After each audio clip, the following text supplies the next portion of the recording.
Astronomy in Reverse by Pansley. Chapter 23. Trials and Tribulations. Some part of Bucky, if he's being truly honest with himself, had expected to be frozen for years. He underestimated T'Challa, really, when it comes down to it. He never would have assumed that only 2 months after he went into cryo-freeze, the king would be waking him up with good news. And really, it was some of the best news Bucky had ever heard. Princess Shuri is, without a doubt, the smartest person Bucky has ever met. The technology she designed, engineered, and perfected to remove the trigger words from his head makes every engine he's ever worked on seem like a kid's toy in comparison. He doesn't understand a word of the eager rundown she gives him as he's hooked into the machine, but her infectious enthusiasm is familiar and comforting enough to soothe his anxieties. He closes his eyes, listens to the steady hum of the machine powering on, and thinks of his son. It had been the first thing he asked about when T'Challa unfroze him. "He is doing well," T'Challa had said, draping the thermal blanket over his shoulders. "Captain Rogers tells me he is thriving in school and has more good days than bad ones as of late. I know he misses you terribly." "Steve was over to tell you that?" Bucky had asked. "No, Tony." "No." T'Challa's face gave nothing away, but Bucky got the feeling there was something the man wasn't telling him. "I know they returned to New York and are staying at Avengers Tower, but I believe Tony has had his hands full." "With the Accord." T'Challa's voice had held a touch of finality as he said, "among other things." He still answered every question Bucky could think to ask about Peter, tried to catch up on every moment he had missed in cryo-sleep, but there had been little time for much else. To his surprise, the trial to exonerate James Buchanan Barnes was already well underway. T'Challa's legal team had already flown to New York and had been in court for weeks already, presenting the first half of their defense to the jury. Hence why mere hours after being woken up, Bucky finds himself hooked up to Princess Shuri's latest feat of technology, listening intently to every sound it makes as it scans his brain. At least he isn't strapped down. T'Challa already warned him there would be no time for much else until the trial is over. After the trigger words are removed, Bucky will need to undergo a long and arduous series of tests. First for Shuri, then his own defense lawyers, and then the prosecution. Between those tests, as per Wakanda's agreement with UN, he will be held in a secure holding cell to await his day in court. The cell, he learns after his first session in Shuri's brain purifier, is as high-tech as the rest of the princess's lab. It's a square little room, all white, behind a heavy metal door that has to be at least a foot thick. He knows he's under constant supervision here. The UN must have demanded it. There's a camera in every corner, and they follow his movements, honed in on him like they're being controlled manually. They don't stop, not even when T'Challa visits him, which is often. Bucky thinks the king might be giving a subtle fuck you to whoever demanded that Bucky be locked up each time he comes to visit, because he never demands that Bucky be restrained the way the UN representatives do. He sits with Bucky on his cot, casually, to show he feels completely unconcerned. He'll bring him meals and they'll eat together, sharing news with him of the outside world, news of the Avengers. He doesn't mention Peter. Bucky isn't allowed to ask. It's for the best, he knows, but the separation is tearing him apart.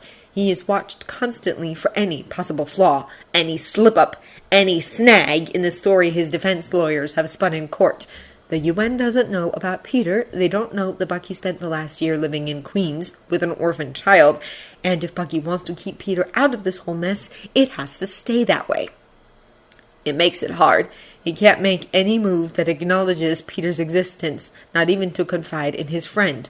The closest thing he has to his son in this sterile white cell is Orby, who stays wrapped around his arm, hidden in plain sight from the cameras. Occasionally, Bucky will place his left hand over his heart, and through some vague, unpredictable programming he doesn't understand, Orby will clue into what he wants and hum softly in short, gentle beeps, mimicking the heartbeat of the one who made him. He wonders how T'Challa managed to negotiate that he was allowed to keep his arm, but regardless of what the man had to do, Bucky is grateful. He's grateful for a lot of things when he thinks about it. He's grateful only 2 months have passed, and not a decade like he secretly feared. He's grateful T'Challa is just audacious enough to treat a global terrorist like him as a close friend in front of the entire world. He's grateful for Shuri's help and for the progress he's made because of it, and that, from everything T'Challa and his lawyers tell him, The trial seems to be going well. He's grateful that on the other side of the world, his child and his partner are thinking of him. It takes 5 sessions with Shuri's machine before she declares that Bucky is trigger word free. The testing he undergoes to confirm this is long and arduous, not to mention repetitive. It's one thing to run through the routine with Shuri, who he has come to trust quite deeply in the 3 weeks he's been awake, and another entirely to go through it with the doctor T'Challa insisted he have, or the half a dozen other medical professionals sent by the UN to vet him, or worse yet, the lawyers. But Bucky manages. He gets better about it, too. By the 4th attempt, he hardly flinches at all when he hears the words. By the 6th, his jaw barely tightens. On the 9th, T'Challa insists they leave him unrestrained as they read him out. He'll need to be perfect when they test him in court. The less he reacts, the less he lets the trauma and anxiety overwhelm him, the better it will look to the jury. The doctor T'Challa assigns to him focuses mainly on that goal above all else. She meets with him 3 times a week for one-on-one sessions, a trauma specialist with expertise in psychotherapy, and Bucky can't help but wonder what Tony will say when Bucky tells him he finally got the therapy he was so adamant about. The thought cheers him up. Thoughts of what Steve would do if he was here cheer him up too, even though he knows the man would be pissed. He wouldn't be as tactful or respectful as T'Challa in his protests of all the UN's demands, and while that would make everything harder, might even jeopardize the whole thing depending on how snarly Steve would get, picturing his pissed-off tough guy face does make the shittier moments of this ordeal a little easier to bear. But the only thing that gets him through the truly harrowing moments, the moments when he's strapped to a chair surrounded by men who want to see him executed above all else, when the trigger words are echoing in his head and he's consumed by terror that they might still hold some power over him. The only thing that gets him through are thoughts of Peter. The sun beyond the storm clouds, that's what Peter is in New York, waiting for him. Sometimes Bucky thinks of before, comforting himself with those cherished memories of their shithole apartment, of teaching Peter how to cook, of training him, of lying awake at night, staring at the love seat, watching the gentle rise and fall of the boy's chest as he slept safe and sound. There's comfort in those memories, tangible things to cling to in the darkest moments of this process. And sometimes when he needs that extra boost of determination, when he's exhausted and tempted to give up, certain the mountain ahead of him is too steep to climb, he thinks of after. He thinks of being back home before summer is over. He thinks of going out, no disguise needed, walking through Central Park as himself, as Bucky Barnes, a free man. He thinks of taking Peter to play catch on the diamond, of forcing Steve to brave Coney Island with him like when they were kids. He thinks of the little things mostly. A quiet life with his partner and son, helping Peter with his homework in the evenings, introducing Steve to Frank and Sharon, of the apartment the 3 of them will share, decorated to the nines with every knick-knack and science project Peter has ever brought home. He thinks of their home, a warm, safe place. He thinks of taking trips upstate to go horseback riding again, their small, unorthodox, perfect family camping out underneath the stars. He thinks of the lives the 3 of them will have, and he has hope. And the mountaintop suddenly doesn't feel quite so far away. Whenever Bucky feels like he can't do this, he thinks of Peter, of the boy he plans to someday call his own, and is reminded that he can, that he has to. Unexpectedly, the thing that haunts him the most isn't the laundry list of people he's killed, even though he's remembering more and more of them every day. Not all. Shuri's machine didn't restore every memory, and despite his therapist's best attempts, there are still many gaps that remain blank. The hundreds of people he's killed over the years is a stain that he knows will never wash out, but for his part, he's made his peace with it. Some of it is partly thanks to his therapy. He hasn't necessarily forgiven himself, but he's made a start. It sounds less like bullshit to his own ears when he tells himself that he is not responsible for what Hydra made him do. He can't say he fully believes those words, but he doesn't fight them as hard as he used to. It's not much, but at least it's something. So his bloody past isn't the thing that keeps him awake at night most nights, lying in his cell and trying to think of his family back home waiting for him. The thing that haunts him is the family he already lost, the one Hydra ensured he would not remember. Becca, his baby sister. He'd have been a shock when that particular block was removed. He didn't quite faint, but it was a near thing, and he suspects he has Shuri entirely to thank for the fact that he remained conscious. This is what Steve had been trying to tell him. The thing he'd been so afraid to speak of after what happened in the gym. Bucky Barnes, Bucky's only living family, his favorite person in all the world, the girl he raised after his parents died, that spirited little rugrat who idolized him, who watched him fly off to war, and died believing he was never coming back. He had asked T'Challa almost immediately for something of Bucky Barnes that had to still exist somewhere, a photo, a relative, a grave, anything. Anything that Bucky could see, could hold in his hands and remember her by. He had practically begged for it the moment the shock wore off. The next day, T'Challa brought him exactly what he wanted. In his cell, constantly under surveillance, unable to speak of or acknowledge the family he has waiting for him in New York, Bucky still has this: images, texts, pages and pages of things T'Challa was able to find. Archived, Bucky guesses, because of his connection to Captain America, and by association, Becca's connection. Pages and pages of archived letters they exchanged while Bucky was overseas. Not the originals, no, just typed up copies. But he remembers the words vaguely enough to know they're authentic. Becca's letters to him. A brainy little gator was twice as articulate as her thick-headed big brother. He remembers that she was the first person to ever call him Bucky! He remembers almost all of it when he flips through the pages and finds one filled with photographs. Old scanned copies of his childhood photos, black and white family portraits that he can hardly remember posing for. They'd had money, his family. He can remember a large print of the four of them that hung above the hearth in their great room, proudly displaying the Barnes household to all who entered. He remembers Becca's face. The one photo of her, taken at his mother's insistence, he's sure, is taped to the wall beside his cot, and most nights he stares at it as he waits for sleep to take him. Her mop of fluffy brown curls, her big dark eyes, that mischievous little grin that never fooled him, not once. Her pigtails, how she made him tie her hair up in them every single day. The way she clung to him when she fell and fractured her knee. Rocking her to sleep after their mother died, though she was too old for it, and holding her up that long made his arms ache. How he did it anyway, every night, without fail. Teaching her to play catch when she got jealous he was spending so much time with Steve. Teaching her how to ride a bike. Taking her for ice cream to Coney Island. Making sure she was fitting in at school, that the boys weren't teasing her or the girls excluding her. Offering to help her with her homework, even though she never needed him to or wasn't shy about telling him as much. His baby sister. She lived a long life, but didn't marry or have children. Bucky praised that in spite of that, she found her family the way he found his.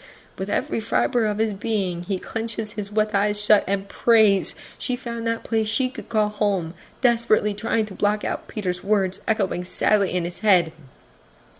Do you know what it feels like to be alone? To know that in the whole world at any given time, not a single person is thinking of you.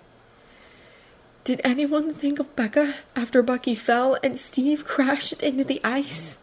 Was she alone the way Peter was? Did she die like that? Bucky lets himself sob. He holds it together for everything else.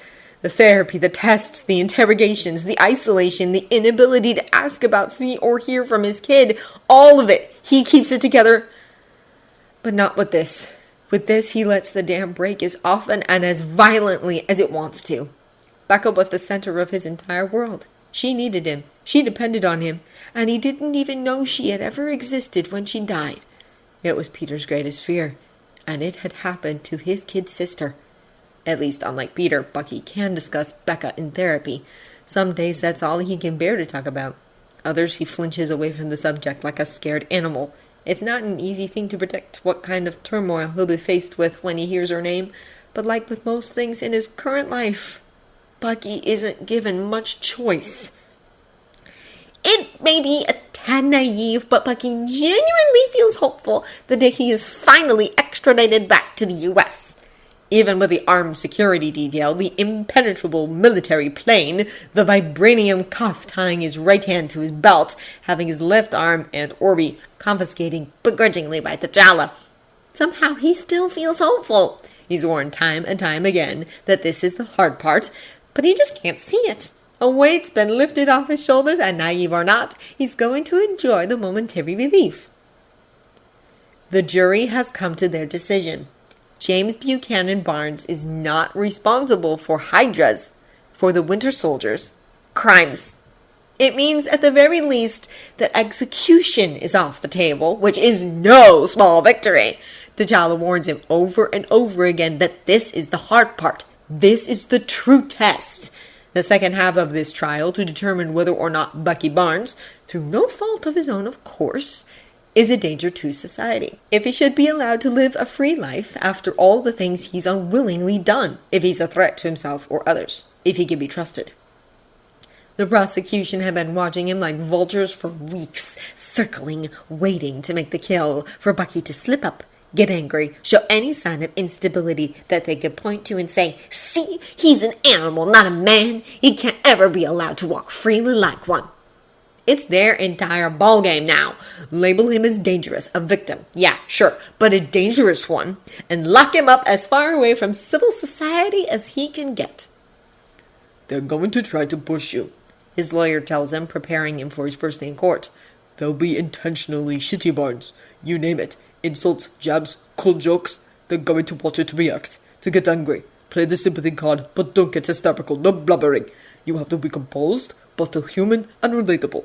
Think you can do that? Yes, he says. He can. This is exactly what he's been preparing for. The jury's opinion of him now is everything. It will be the difference between freedom and confinement. They have to believe he is well enough to live among them after his defense lawyers worked so tirelessly to prove he has a right to. Almost there, he assures himself. It's almost over, Pete. His holding cell in New York is a pretty significant downgrade from his one in Wakanda, but Bucky's glad enough to be back on American soil that he doesn't really care. He's allowed to keep his folder of Becca's letters and their family photos, of the address of her gravesite, and between that and the knowledge that it's almost over, he doesn't need much else. At least he thought he didn't.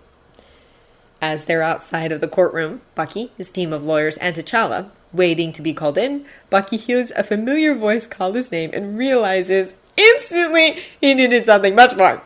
He turns and grins, tired but relieved more than he can express, at Steve's smiling face. Buck! Hey, Stevie. The guards look a little intimidated, but they don't stop Steve from surging forward and crushing Bucky in a hug. Bucky can't hug back, one-armed with his hand fastened to his belt, but he can still lean heavily into the other man's chest, and it's good enough for them.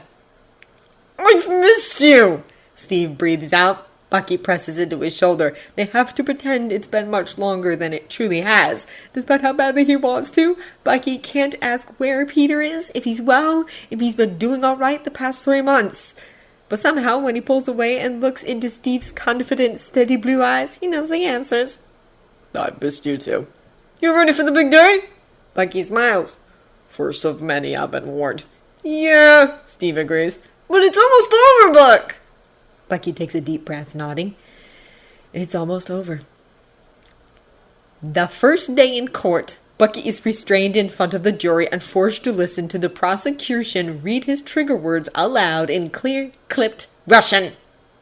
He maybe plays it up a little too much, but as his lawyer said, his performance has to be perfect. So Bucky holds still and listens to the words fly at him like stray bullets. He keeps his face calm, but not robotic. Towards the end, he lets the barest hint of PTSD-related worry bleed into his expression, and when it's over and the last word is read loudly and with purpose in the silent courtroom, Bucky embraces the sappy, relieved grin that spreads across his face. It's maybe a little dramatic, but it gets the job done. He makes eye contact with a few of the jurors, knowing his smile is infectious, practically glowing when a few of them cautiously smile back. That's right. He thinks, playing the room, turning to look at Steve and T'Challa in their seats. This is my victory, and you're all celebrating with me, whether you like it or not. Steve looks ready to roll his eyes at him, but T'Challa gives him an approving nod. He passes the first test, but it's the second one that really matters. Taking the stand. His own lawyers question him first, and it's the sort of softball questioning he's prepared for. Describe what it was like waking up in D.C. What were you thinking? What were you feeling? Did you have contact with anyone from Hydra in the 2 years it took for the Avengers to find you? Why didn't you seek out the Avengers for help? Why didn't you reach out to Steve? Bucky's rehearsed his answers in his head 1,000 times, but he knows he can't let them sound rehearsed. They have to sound authentic, genuine, sympathetic, but not concerning. For the most part, he succeeds and manages to toe the line between sincere and manufactured responses. He tells the truth, only omitting the vital pieces, the ones no one can know about, protectively keeping every mention of his son to himself. As far as he can tell, the jury, for the most part, looks convinced. Hydra was everywhere, and Bucky, a good man, was trying to keep the world safe from the Winter Soldier by keeping as low to the ground as possible. Most, thankfully, seem to believe him. And then the prosecution takes the floor. Now, Mr. Barnes, the lawyer, an older, blonde, smarmy man leading the opposition's line of questioning, says, once more, can you tell us what happened the night that Brock Rumlow Crossbones, as he's known in the industry, found you? Bucky frowns. Of all the places he thought they would start, he really didn't think it'd be there. Rumlow cornered me and attempted to trigger the Winter Soldier's mindset. I was able to overpower him before he could finish. The lawyer hums thoughtfully. And how did you manage that? Bucky stops short. This man, Brock Rumlow, a spy for Hydra and one of the many S.H.I.E.L.D. agents who turned out to be a double agent, he was your handler, correct? During your time as the Winter Soldier? Yes. So, professionally, it was this man's job to wake the Winter Soldier, for lack of a better term, and command him. Would you say that's correct? Primarily. Bucky says. Yes. And yet, the man smiles at him, despite having you alone, secluded, and 2/3 of the way into activating the Winter Soldier's mindset by your own account, you were, for the first time in 70 years, keep in mind, able to overpower your handler. Don't react. He thinks, his inner voice sounding strangely like T'Challa. They're pushing you. You knew this would happen. Your reaction is what's most important. Stay calm. Yes, he says simply. I was able to overpower him. The man says, looking faked impressed. Well, that was pretty lucky, wasn't it? You just overpowered him. Just like that.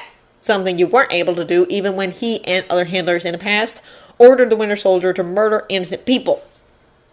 The situation was different, Bucky says, firm but not argumentative, expressive but not emotional.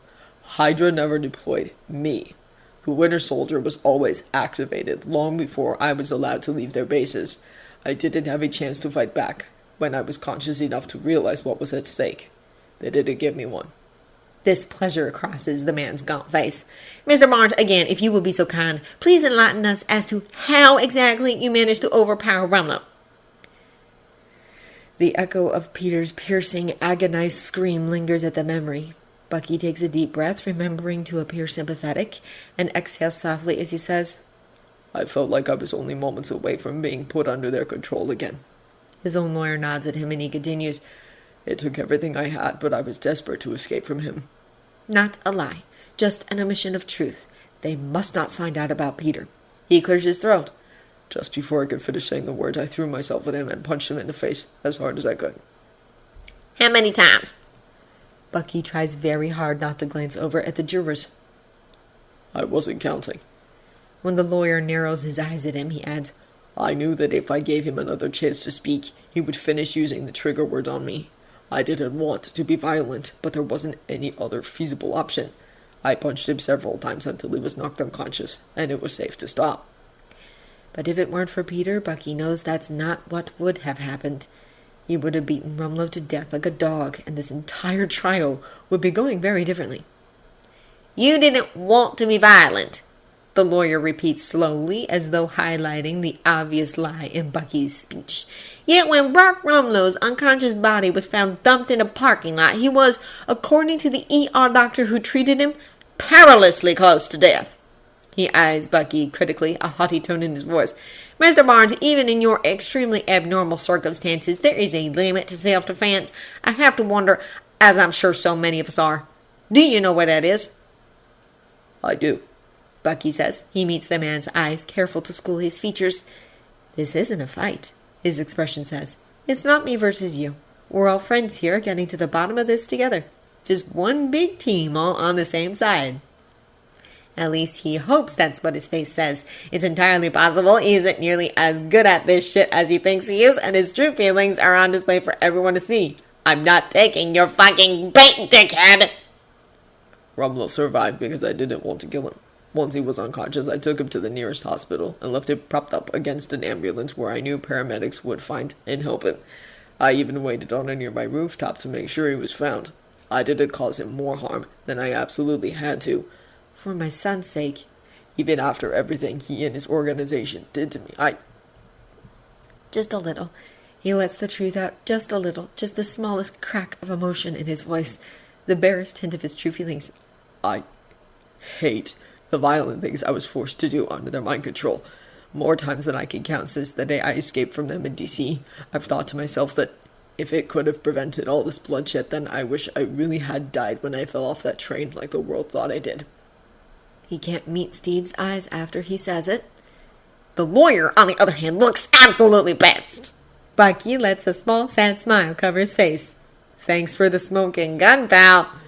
Despite what Rumlow did to me, I didn't want to hurt him. Despite the trauma of what Hydra forced me to do, I don't want to hurt myself either. I want nothing to do with violence. This courtroom is as close as I want to come to another fight for as long as I live. From his seat, T'Challa gives him a victorious smile. This trial is as good as over, that smile says. On the second day of the trial, all 6 of Bucky's psychoanalysts are called to the stand, including his primary doctor from Wakanda, flown in to present her official assessment of him. It doesn't differ too greatly from the other doctors, even though they each were called in from a different corner of the globe. In her very professional opinion, Bucky Barnes is a gentle, compassionate man who's made remarkable steps in his mental health recovery and is, most importantly, not a danger to himself or others. The prosecution's lawyer looked like someone pissed in his cereal when she told him as such. In the end, after all their planning, all the work his defense lawyers put into building his case, all the efforts Bucky made to make sure he could charm the jury, it'll be his doctor and her blunt, straight-to-the-point manner of speaking that wins him his trial. The prosecution questions her, attempting to back her into a corner while she'll be forced to admit that Bucky is capable of great harm, a smirk on the blonde lawyer's face as he asks, aren't these symptoms of post-traumatic stress disorder that you've outlined in your assessment just one more reason to believe that Mr. Barnes could be susceptible, if not guaranteed, to developing additional mental health issues that would make him an unpredictable threat to himself or others? His doctor, as straight-faced as Bucky's ever seen anyone look, stares at the smarmy lawyer down and says, if we threw people in jail on the basis that they might potentially someday commit a crime, you would have a lot more peers behind bars, Mr. Landman. Landman. Right, that's the slimy bastard's name. Landman's face turns red as a blues are plump. These are extenuating circumstances. The Avengers... Barnes is not an Avenger, she says. He's an American citizen who became a prisoner of war. To deny him his right to be free now would be letting the terrorist organization known as Hydra claim one more innocent life. The lawyer seethes. He may not be an Avenger yet, but his power, his abilities... Thousands of children are born with the mutant X gene in this country every year. Her clipped tone stops him short. Some with abilities far greater than Bucky Barnes's. They are not arrested the moment those abilities manifest, even though they have the potential to be dangerous. That is something we all possess, Mr. Landman. The law exists to prevent the very prosecution of the innocent that you and your associates are currently trying to ensure. It does not permit us to punish someone who has not yet committed a crime. Bucky isn't sure what he said or did to have this woman in his corner, but he loves her. Landman probably doesn't, but Bucky can live with that. The first day in court was an unexpected success. The second day was an excellent race. The third day is when the other shoe finally drops. Bucky had tried really not to let the hope go to his head. He had done his best not to get carried away thanks to their numerous micro-victories, knowing that the fight isn't over till it's over. But it had been hard. The hope was infectious, and they were all feeling it. After their second day in court, T'Challa had grinned and caught them on the shoulder so hard that he almost gave Bucky a welt in his excitement. Steven hugged him like he was trying to make him cough up all his organs, and was too happy to care when Bucky gasped out that he couldn't breathe. His representation, most of whom Bucky believed were very serious, straight-laced individuals, actually mentioned going out for a drink to celebrate their inevitable victory. Bucky had let himself think this trial was practically already over. But on their third day in court, Landman stands from his seat and says, "The prosecution would like to call Tony Stark to the stand." Bucky's head snaps up. Tony? Here? They haven't seen or spoken to each other since the day Bucky left for Wakanda, and though Bucky had wanted to, he couldn't ask Steve or T'Challa how the man was for all the same reasons he couldn't ask about Peter. The last he'd heard of him was when T'Challa first woke him up and told him Tony had his hands full finalizing the amendment to the Accords. After that, the chance to ask about his friend hadn't presented itself.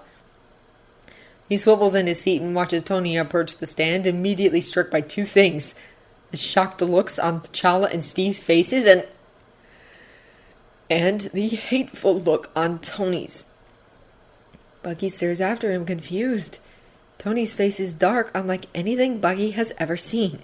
Even when they first met, and Tony had misbelieved that Bucky was a dangerous terrorist manipulating an innocent child for his own gain, he had never looked at him like that.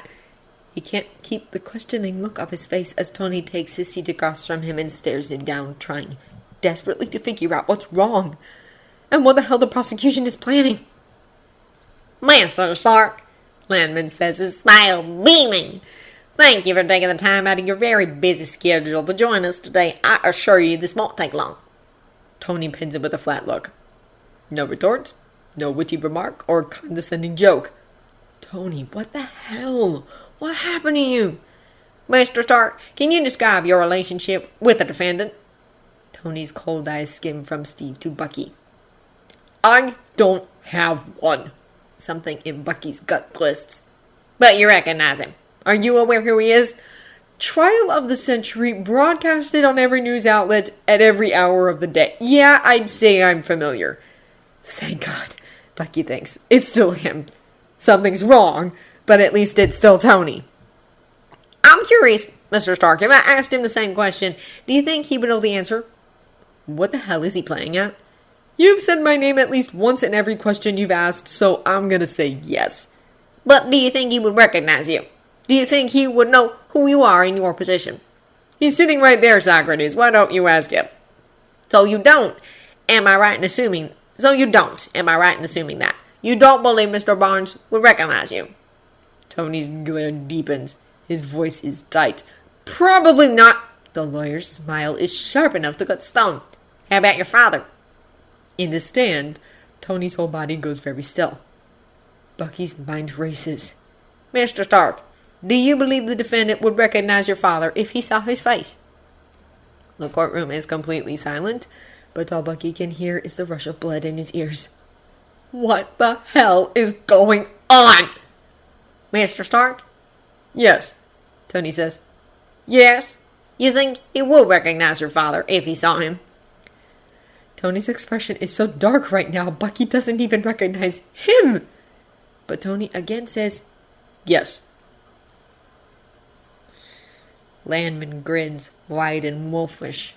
"I think it would be beneficial to find out for sure." Tony's hard expression changes into panic. The man turns emotions to one of his associates off to the side who wheels a large silver projector into the center of the room. Bucky's head feels like it's spinning. He has no idea what the hell is going on as the projector turns on, displaying a wide holographic screen. "Play the video, please." He stares at Tony, but the man doesn't turn his gaze from the screen. It looks like he's about to start hyperventilating at any moment. What the fuck is happening? Bucky thinks desperately, turning in his seat to silently beg Steve for help, but Steve looks as panicked as Tony does. Panicked, angry, and completely helpless. The screen lights up big enough for the whole room to see. An old, grainy, unfamiliar video begins to play. But the date in the corner, it's... Zemo's voice suddenly rings in his head, a buried thought, a memory that had been blotted out by his all-consuming grief. Now, soldier, mission report, December 16th, 1991. Bucky lurches violently in his seat. It all comes back in an instant. Tony! He looks up at him, at his friend, who still looks moments away from passing out, and feels his heart rip in two. Oh God, no. Tony!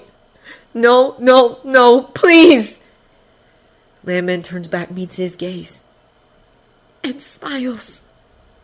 And then Bucky knows. He knows this isn't a ploy to win the trial. He knows the prosecution is already well aware they're going to lose, that Bucky and his doctors and T'Challa's lawyers have all made their point too well. He knows.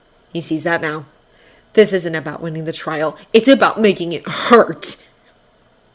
He can't look away from the scene unfolding before them.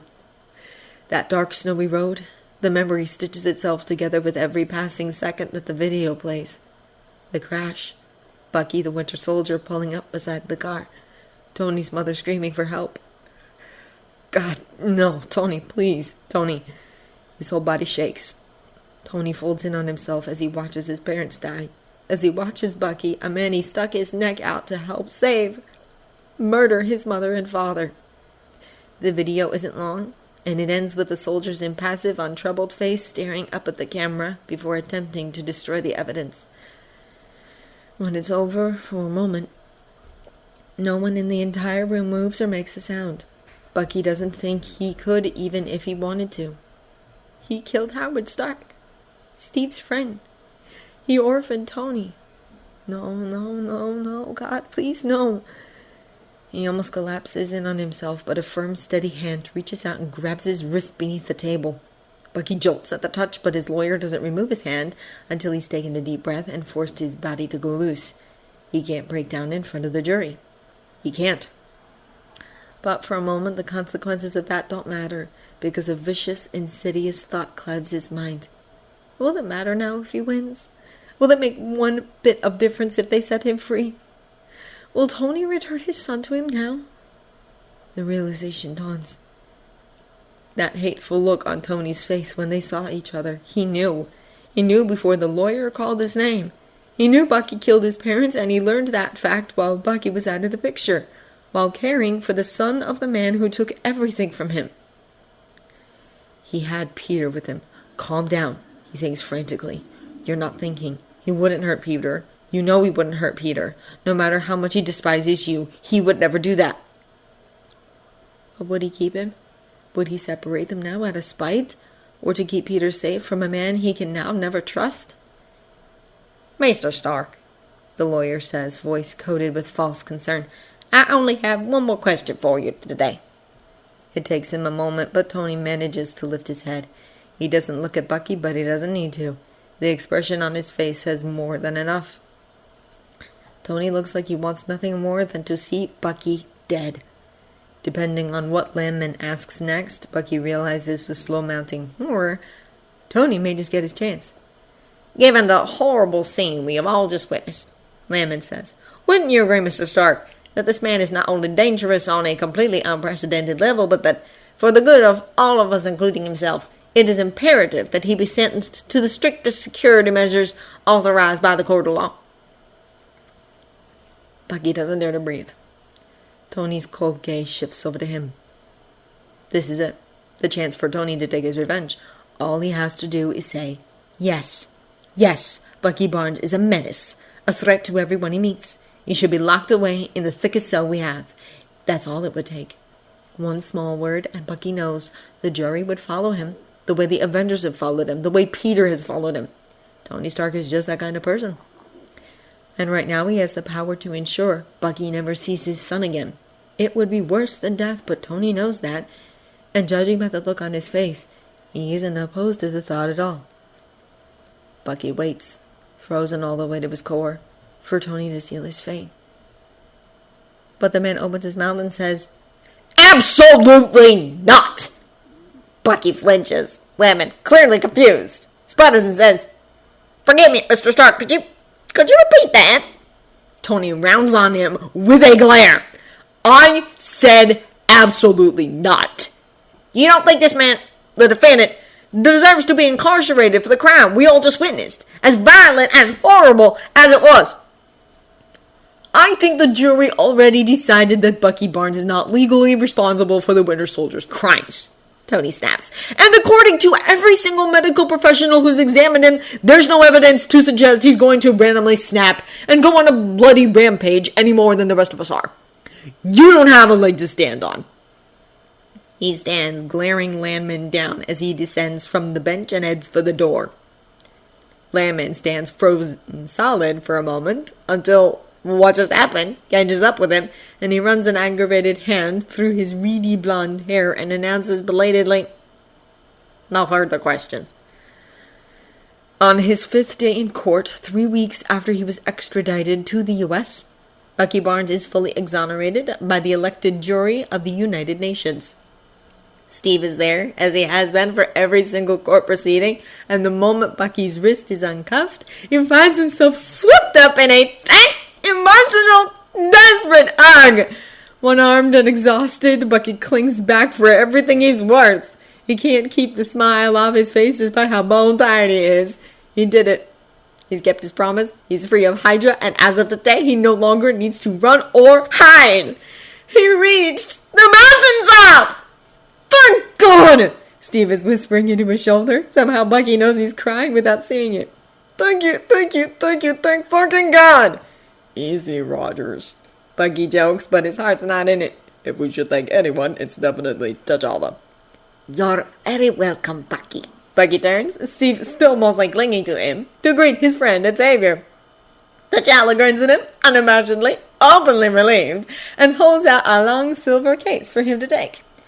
I believe this is yours, he says, to celebrate your victory.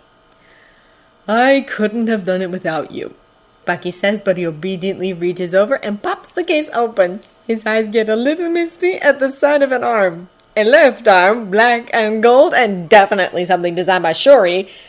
And more importantly, sitting next to it with an expectant look on his face, Orby! Hey, buddy. Orby beeps at him indignantly, and Bucky can't help but laugh. He picks the robot up and hands it to Steve before closing and accepting the silver case. I can't thank you enough for all you've done for me, T'Challa. There is one way you can thank me, the king says. Name it. Go home. T'Challa says, a soft smile on his face. Go home to your son and tell him that you love him. His heart feels like it's in his throat when he wraps the man in a one-armed hug and says his goodbyes. None of this would have been possible without him. As long as Bucky lives, he will never be able to repay what T'Challa, Shuri, and the rest of Wakanda has done for him and for his family. The family he needs to go home to. When T'Challa and his team are out of sight, Bucky turns back to Steve. Peter? He's waiting, Steve says, grinning. He wanted to come, but just in case, I put the brakes on that. He's waiting for us. Where? Bucky can't help but ask. Did Tony? Grief melts into Steve's tired, relieved expression. Tony let us stay at the tower these last few months, he says. He mostly hasn't. I think he was staying elsewhere, but he always came back if I had somewhere else I needed to be. He was there for Peter whenever I wasn't, just never at the same time. Bucky blinks. You knew? He realizes. He's never seen Steve look so guilty. I found notes about it when I was raiding Hydra bases trying to find you, he says. I never told Tony. Steve. And you didn't remember? He asks hesitantly. You didn't know? Bucky shakes his head. I remember a lot of things, but that sure as hell wasn't one of them. I'm sorry, Buck. Just tell me one thing. Bucky pleads. Did Peter... Was he there when Tony found out? Did he have to deal with that? I need to know. Steve grimaces, tucking Orby against his chest. Tony's known for months, he says. T'Challa told him before you left for Wakanda. T'Challa? The day Tony blew a hole in his own roof and flew away. Fuck. Yeah, Steve says. I have a feeling that day would have gone very differently if Peter hadn't been with us. Buggy's heart sinks. He'd smiled at Tony and made him promise to look after his kid moments before the man found out Bucky had killed his parents. And he still took care of Peter while he was gone. And then essentially told the U.S. lawyer to go fuck himself! God! He's in the middle of trying to figure out how he can possibly apologize and thank Tony enough for it to mean anything when they step outside of the courthouse doors and catch sight of the man himself getting into the backseat of a car. Tony! Bucky calls, taking the courthouse steps 3 at a time. Tony!